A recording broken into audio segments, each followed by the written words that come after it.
My son Trevor raised a glass to my birthday and, smiling, called my life useless. The guests fell silent, and he simply left, leaving me humiliated. He did not know that I was going to give him a $2 million house. His words were like a knife, slicing through years of self-sacrifice. But that evening was not the end, it was the beginning. I decided that Trevor and his cold wife Lindsay would pay for their neglect.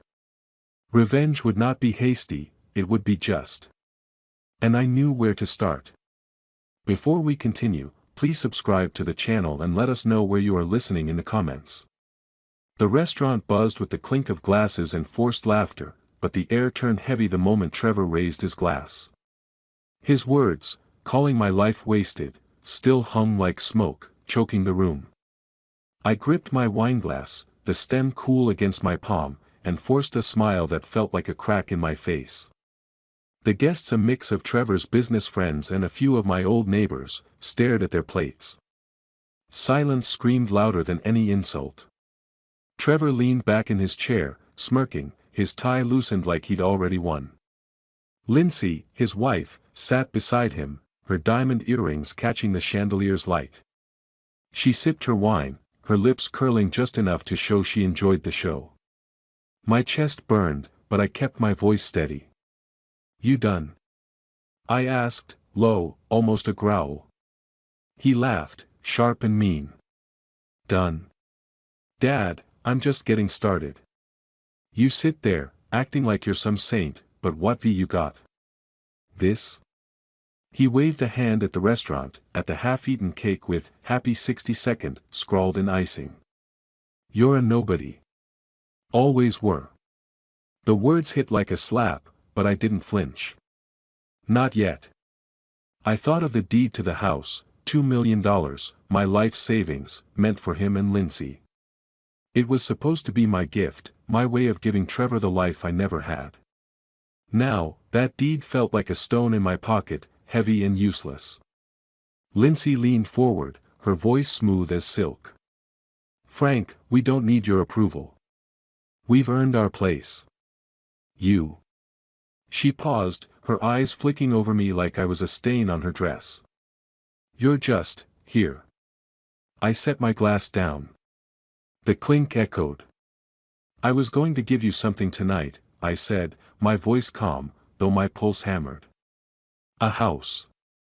Paid in full. But after this?" I looked at Trevor, then Lindsay.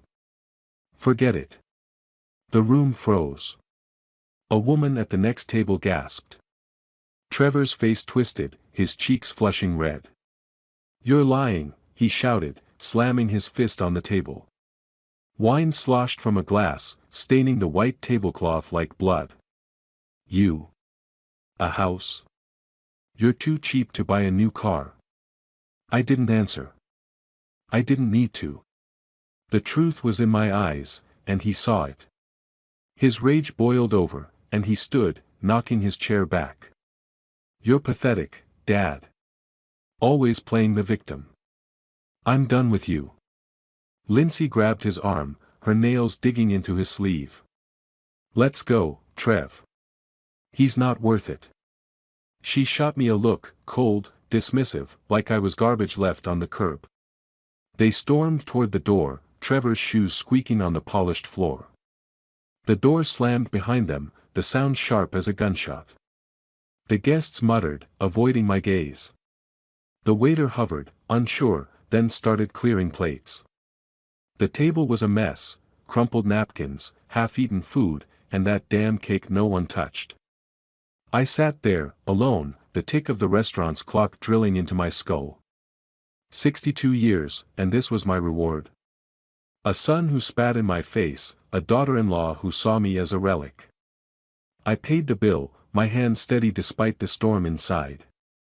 The night air hit me as I stepped outside, cool and sharp. I didn't go home. Not yet. I walked, the city lights blurring as my mind churned. Trevor's words replayed, each one a cut deeper than the last. But something else stirred, a memory, faint but vivid, of a promise I made long ago. A promise to myself. The house was too quiet, the kind of silence that presses on your chest. I sat in the living room, the only light from a lamp that flickered when the wind rattled the windows. In my lap was the family album, its leather cover worn from years of handling. I opened it, and there we were, me, Ellen, and Trevor, smiling at some long-gone picnic. His tiny hand clutched a balloon, his grin wide enough to break your heart. I traced the photo, my thumb smudging the edge. Where had that boy gone? My mind slipped back, unbidden, to the day I sold my old Honda. It was a beat-up thing, but it ran, and I loved it. Trevor was 18, accepted into a college I couldn't afford. I stood in the driveway, watching the buyer drive it away, the cash in my pocket feeling like a betrayal. That money paid for Trevor's first semester. He hugged me that night, his voice thick with promise. "I'll make you proud, Dad. I'll pay you back." I believed him. God, I believed him. I flipped a page. Another photo, Trevor at graduation, his cap tilted, his smile cocky. I'd worked double shifts at the firm, crunching numbers until my eyes burned, to cover his tuition. When his first business flopped, a tech startup he swore would change the world, I bailed him out. Wired him 50 grand without a second thought. He called me his hero then. Said he'd never forget it. The album felt heavier now. I turned another page, and there was Ellen's funeral. Trevor stood apart, checking his phone while I shook hands with mourners. He didn't stay long. "Got a meeting, Dad," he mumbled, and left me in that empty church. I hadn't cried that day. I didn't know how. The silence in the house grew louder, broken only by the creak of the floorboards. I closed the album, my fingers lingering on the cover. All those years, I told myself it was worth it. Every late night, every missed vacation, every dream I shelved, they were for him. For Trevor. And what did I get? A son who called me a failure in front of a room full of strangers. My gaze drifted to the wall, to the clock Ellen loved. Its ticking was relentless, each second a reminder of time I couldn't get back. I stood, the album sliding to the couch. Enough. I'd spent too long waiting for Trevor to be the son I raised. He wasn't that boy anymore. Maybe he never was. I crossed the room to my desk, the floor cold under my socks. My laptop sat there, its screen dark. I opened it, the blue light harsh against the dim room. My hands hovered over the keys. I didn't know exactly what I was looking for, but I knew one thing: I wasn't going to sit in this silence anymore. Not tonight. Not ever again. The laptop's glow lit my face, casting shadows on the walls of my study. The clock on the shelf ticked, steady as a heartbeat, urging me forward. I typed Trevor's name into the search bar, my fingers deliberate. Articles popped up, his name tied to a string of business deals, each shakier than the last. One headline caught my eye: "Local entrepreneur faces scrutiny over unpaid debts." I leaned closer, a grim smile tugging at my lips. So, Trevor was in trouble. Good. I scrolled, piecing together the mess he'd made. His latest venture, some fintech startup, was bleeding money. Investors were pulling out. I remembered him bragging about it last year, all swagger and promises of going big. I'd warned him it sounded shaky, but he'd laughed me off. Called me out of touch. Now, here was proof: he'd overplayed his hand. My mind flicked back to a moment 2 years ago. Trevor, over dinner, boasting about a game-changing deal. I'd asked questions, simple ones, about cash flow, contracts. He'd snapped, told me to stick to my boring spreadsheets. I'd let it go. I always let it go. Not anymore. I grabbed my phone and dialed Jack, an old friend from my days as a financial consultant. He picked up on the second ring, his voice gravelly but warm. "Frank? Hell, it's late. You okay?" "I need a favor," I said, keeping my tone even. "Trevor's business. I want details. Off the record. Jack paused, then chuckled. Your kid's been playing with fire, hasn't he? I've heard whispers. Give me a day, I'll dig up what I can. He's not my kid anymore, I said, the words sharper than I meant. Jack didn't push. He promised to call tomorrow and hung up. I set the phone down, my pulse steady for the first time in hours. I pulled a notepad from the drawer, the paper crisp under my pen. I wrote, Trevor, debts. Bad deals. Then, Lindsay, image, social media. She was an influencer, her life a curated lie on Instagram. One crack in that facade, and she'd crumble. I'd seen her type before, people who lived for likes, not truth. Her weakness was as clear as Trevor's. The pen scratched as I jotted ideas. Quiet moves, nothing flashy. I wasn't some cartoon villain. This was about justice, about showing them I wasn't the nobody they thought. I'd spent decades building a life, a fortune, while they squandered theirs. They'd underestimated me. That was their mistake. I stood, crossing to the study's door. I closed it, the click solid, final. The room felt different now, like a war room instead of a refuge. The clock ticked on, but it didn't bother me anymore.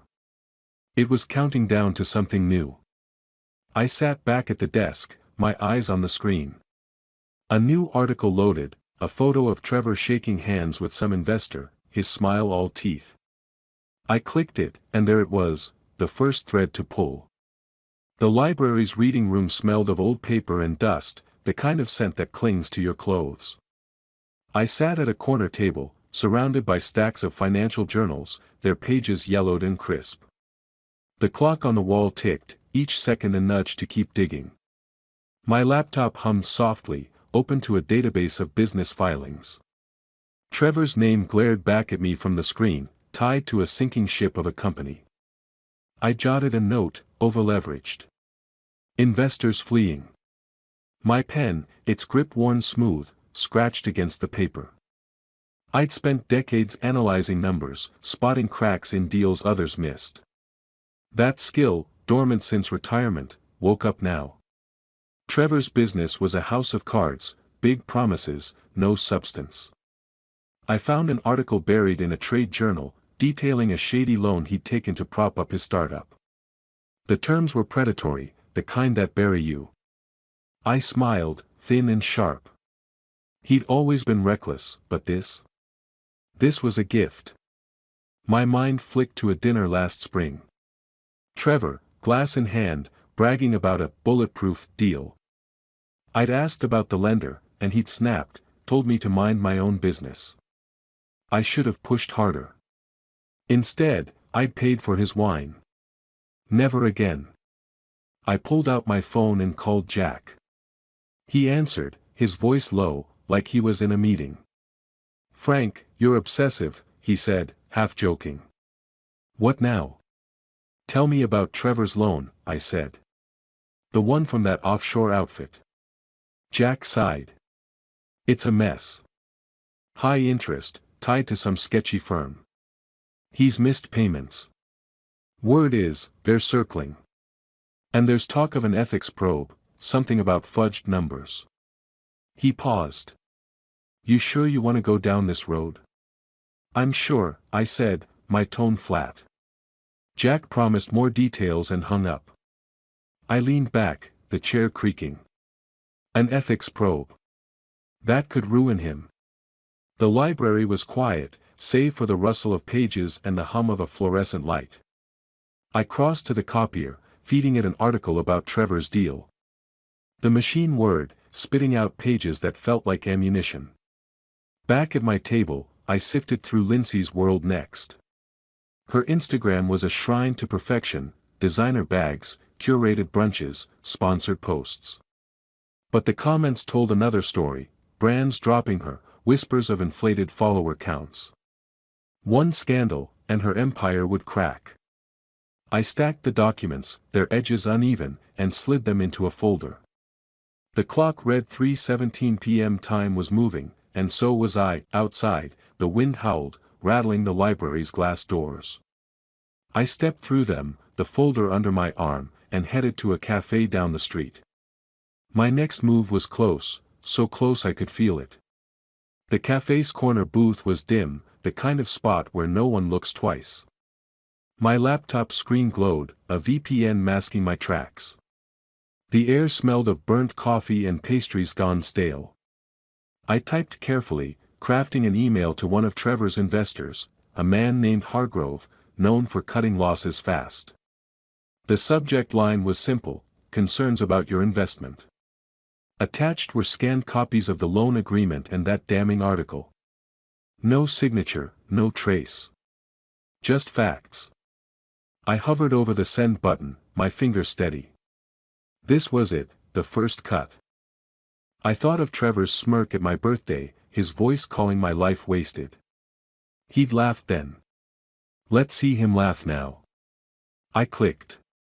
The email vanished into the ether, a silent arrow aimed at his heart. My mind drifted to a moment years back, Trevor crowing about his genius deals. I'd warned him about shady partners, but he'd brushed me off. You're stuck in the past, Dad, he'd said. Stuck. Maybe I was. But I knew how to play clean and quiet, skills he never learned. My phone buzzed, snapping me back. Trevor's name flashed on the screen. I let it ring twice, then answered, my voice calm. What? You bastard, he hissed, his words slurring with rage. You sent that email, didn't you? Hargrove just pulled out. My deal's tanking. I leaned back, the booth's vinyl creaking. I don't know what you're talking about, I said, each word measured. Sounds like your mess caught up with you. Don't play dumb, he shouted. I heard a crash, something glass, maybe a bottle. You're trying to ruin me. You're doing that yourself, I said, and hung up. My pulse was steady, my hands cool. I checked my inbox. A reply from Hargrove's assistant: Mr. Hargrove is reviewing the materials and has paused all commitments. Perfect. The cafe's clock ticked, its hands creeping toward evening. Trevor's thread echoed, but it was empty. He was scrambling, and I was just starting. Lindsay was next. Her sponsors wouldn't like what I'd found about her authentic brand. I closed my laptop, the screen's light fading. The door jingled as I stepped outside, a small recorder in my pocket, its weight a promise of more to come. The knock on my door was sharp, like a hammer on steel. I knew who it was before I opened it. My hand brushed the recorder in my pocket, its button already pressed. The living room was dark, save for a flickering lamp that cast long shadows on the walls. I opened the door, and there they were, Trevor, his face red and twisted, and Lindsay, her eyes cold as frost. The scent of her perfume, sharp and floral, hit me like an insult. You've gone too far, Trevor spat, pushing past me. His shoes scuffed the hardwood. Lindsay followed, her heels clicking, her purse clutched like a shield. I closed the door, the click loud in the tense air. Sit, I said, gesturing to the couch. They didn't. Trevor paced, his fists clenched, while Lindsay stood rigid, her lips a thin line. You tanked my deal, Trevor said, his voice low, dangerous. Hargrove's gone, and now the bank's calling. You owe me, Dad. Fix this. I crossed my arms, my face a mask. Oh, you. After what you said. You called me nothing. Lindsay stepped forward, her voice smooth, practiced. Frank, let's be reasonable. We're family. You don't want to hurt Trevor's future, do you? Her smile was fake, her eyes calculating. I saw right through her. Family? I said, my tone ice. Family doesn't humiliate each other in front of strangers. Trevor slammed a hand on the wall, the sound sharp. Enough games. Give me the money to cover the loan, or I'll make sure everyone knows what a selfish old man you are. I didn't flinch. The recorder hummed silently, catching every word. "You're not getting a dime," I said. "You made your choices." Lindsay's mask slipped, her voice sharp. "You're pathetic, Frank. Hoarding your money while we struggle. You're no father." She turned to Trevor. "Let's go. He's useless." Trevor glared, his breath heavy. "This isn't over. I'll bury you." He stormed to the door, Lindsay trailing him. The door slammed, the sound echoing in the quiet house. The clock ticked, steady, relentless. I pulled the recorder out, its red light steady.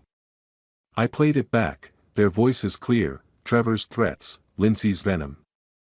My lips curved, not quite a smile. This was gold. I sat at my desk, the recorder beside my laptop. The screen woke with a soft glow, and I opened a new file. Trevor and Lindsay thought they could bully me.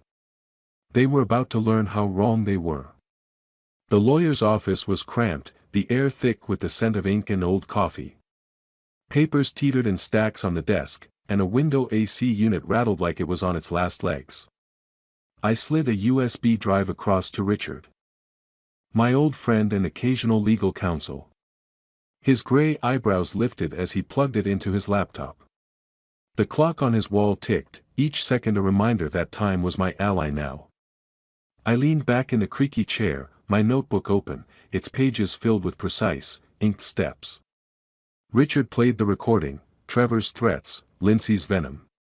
His frown deepened with every word. "This is dynamite, Frank," he said, pausing the audio. "But dangerous. You sure you want to play this game?" "I'm not playing," I said, my voice low, steady. "They crossed a line. I'm just evening the score." He nodded, rubbing his chin. "All right. We can use this, but no fingerprints. Anonymous leaks, third parties. You're too close to this." He jotted a note, his pen scratching. "What's the endgame?" I didn't answer. Not fully. My plan was a mosaic, pieces falling into place, the recording to discredit Lindsay, pressure on Trevor's creditors to tighten the noose. I'd spent years untangling financial knots for clients, now, I'd unravel my son's life. "Just make sure it's airtight," I said. Back home, the house was silent, save for the clock in the hall. Its ticking felt like a pulse, steady and sure. I sat at my desk, the notebook open. Step 1, alert Trevor's creditors about his missed payments, using public records to nudge them into action. Step 2, leak Lindsay's recording to a rival influencer, someone hungry enough to expose her. Each line in my notebook was a brick in the wall I was building, one that would box them in. I thought of Trevor's birthday toast, his smug grin as he called me worthless. The memory stung, but it fueled me too. I'd given him everything, my savings, my time, my dreams. And Lindsay, with her polished cruelty, had egged him on. They thought I was weak, a relic. They'd learn how wrong they were. Richard called later, confirming the first move was ready. "The creditor letter's drafted," he said. "No trace to you. Send it tomorrow, and they'll be on Trevor like vultures." I thanked him and hung up, my pulse calm. The envelope sat on my desk, addressed to a loan officer who'd never know my name. I picked it up, its weight solid, final. Tomorrow, the first domino would fall. The morning sun filtered through my kitchen blinds, painting stripes on the table. I sipped coffee, its bitterness sharp, and unfolded the newspaper. The headline screamed, "Local entrepreneur faces financial ruin." Trevor's name in bold, his photo grainy but unmistakable, head down, dodging cameras outside his office. I set the mug down, a quiet satisfaction settling in my chest. The clock ticked, each sound a nail in his coffin. I'd mailed the letter to Trevor's creditors 2 days ago, a carefully worded tip about his unpaid debts. Public records, nothing traceable. They'd moved fast, demanding immediate repayment. Jack called as I scanned the article, his voice grim. It's a bloodbath, Frank. Trevor's office is a ghost town. Creditors froze his accounts. He's done. Good, I said, flipping the page. What else? Jack hesitated. He's fighting with Lindsay. I heard them at a bar last night. She was screaming about her brand, how he's dragging her down. He chuckled darkly.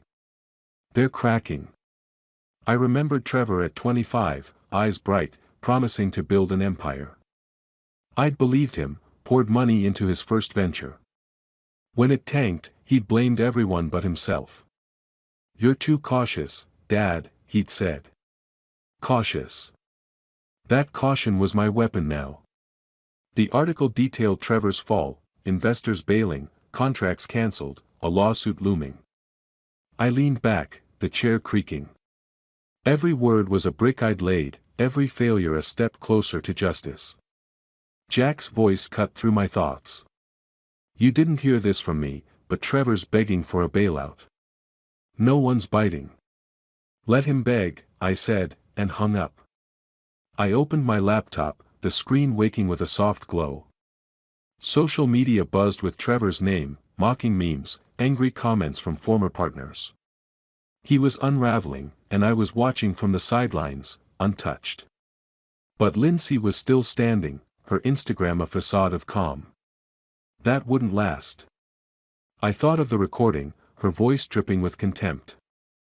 One move, and her sponsors would scatter.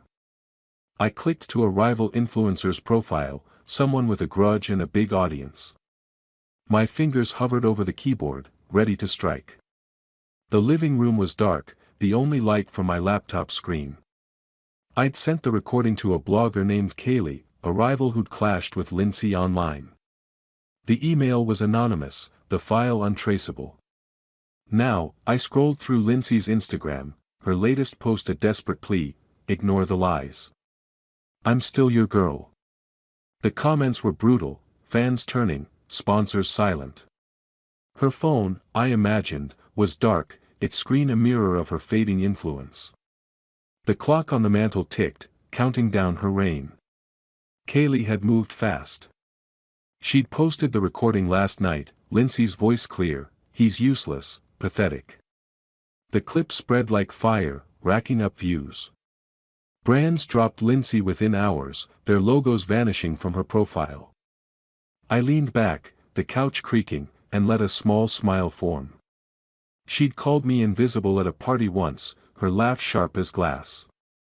Invisible. Not anymore. I thought of that night, her standing by Trevor, both of them mocking me in front of their friends. I'd swallowed the hurt, gone home, sat in this same room. Now, the silence felt different, powerful, like the calm before a storm. I refreshed the page. A new post from Lindsay, a shaky video, this is a misunderstanding. I'm not that person. Her mascara was smudged, her voice thin. The comments tore her apart. Jack called, his tone gleeful. Lindsay's done, Frank. No sponsors, no invites. She's radioactive. He paused. You're playing a hell of a game. No game, I said, my voice even. Just consequences. I hung up, my eyes on the screen. A news site ran a story, influencers fall shock Chicago elite. Lindsay's photo, her smile forced, stared back. I closed the laptop, the click sharp in the quiet house. I stood, stretching, and glanced at the clock. Late, but I wasn't tired. Trevor and Lindsay were cornered, their lives crumbling under the weight of their own greed. I'd planned every step, and it was working. But I wasn't done. Not yet. A knock at the door broke the silence, hard and urgent. My pulse quickened, but I didn't flinch. I knew who it was. I crossed the room, my step steady, and reached for the handle. The knock came again, harder, rattling the doorframe. I stood in the dim hallway, the clock on the wall ticking like a metronome. My hand rested on the knob, steady, as I opened the door. Trevor and Lindsay stood there, soaked from the rain, their faces drawn and desperate.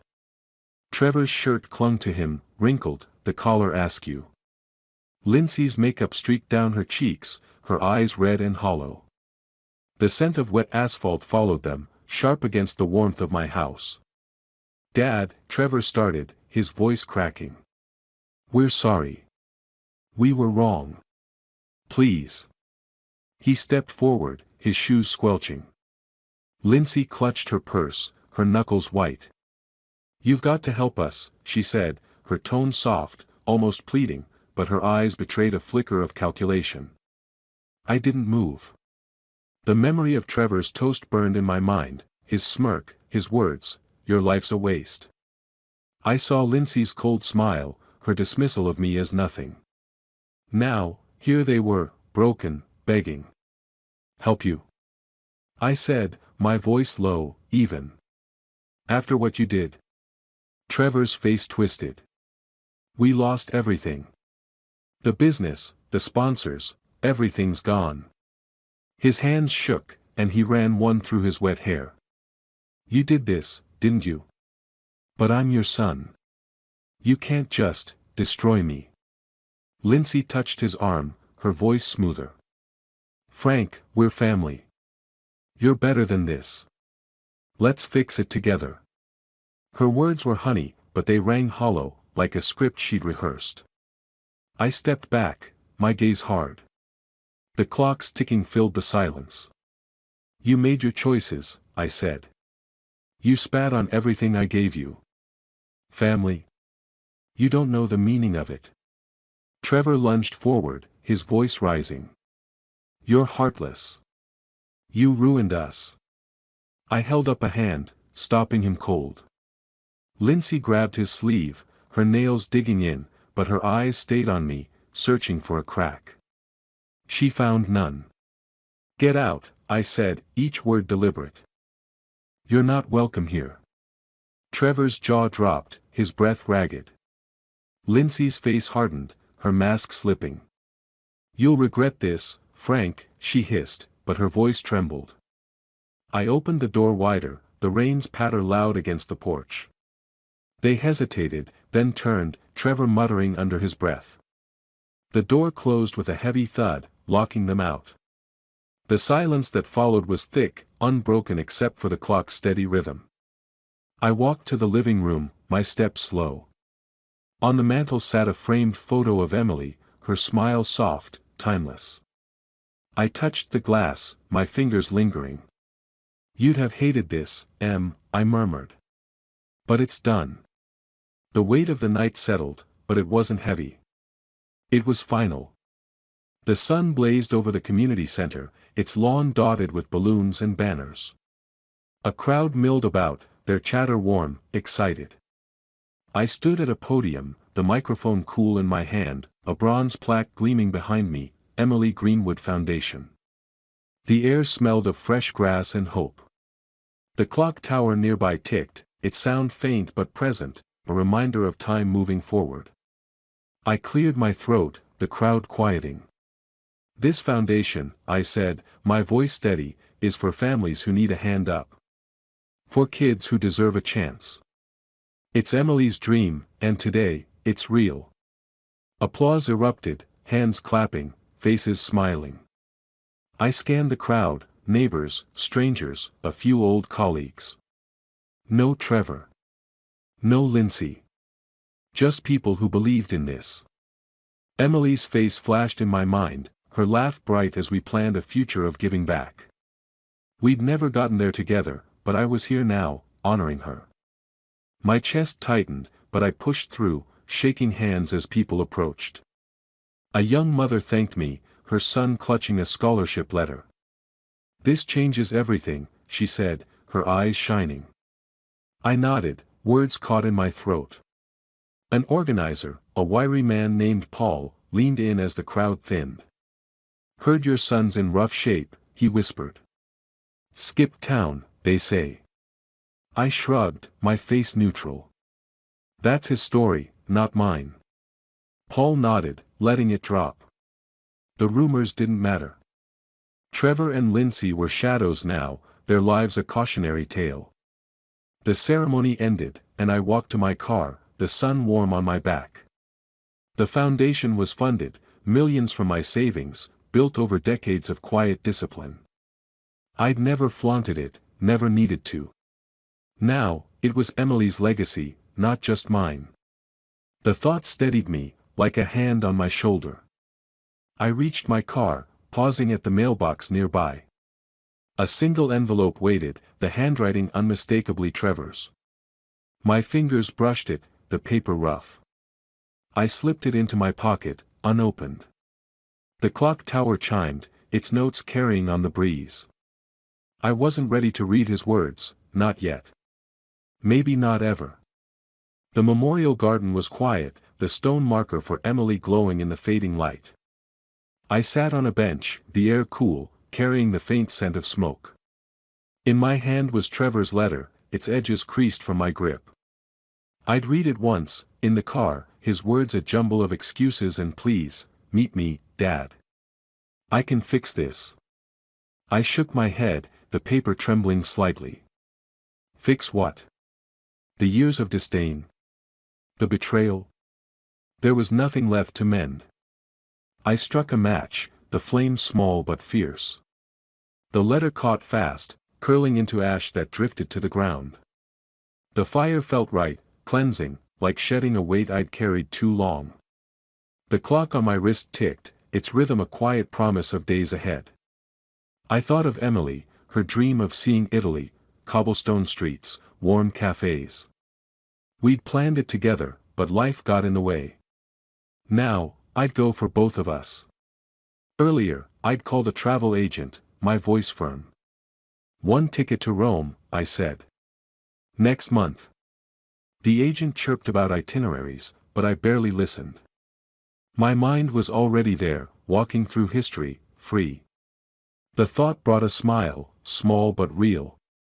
I stood, brushing ash from my hands, and approached the memorial. The stone was cold under my fingers, Emily's name carved deep. "I did it, Em," I whispered. "I'm free." The words hung in the air, soft against the silence. Trevor and Lindsay were gone, their lives a distant echo. I didn't need to know where they were or what they'd do. They'd built their ruin, I'd built my peace. The sun dipped below the horizon, painting the sky in gold and pink. I walked to my car, the gravel crunching underfoot. In my mind, Rome waited, its bustle, its warmth, its promise of a life unburdened. The clock ticked on, each second a step toward something new. I slid into the driver's seat, the engine humming to life, and drove into the dusk, the road ahead wide open. If you liked this story, please like this video, subscribe to the channel, and share your impressions of this story in the comments. To listen to the next story, click on the box on the left. Thank you for watching.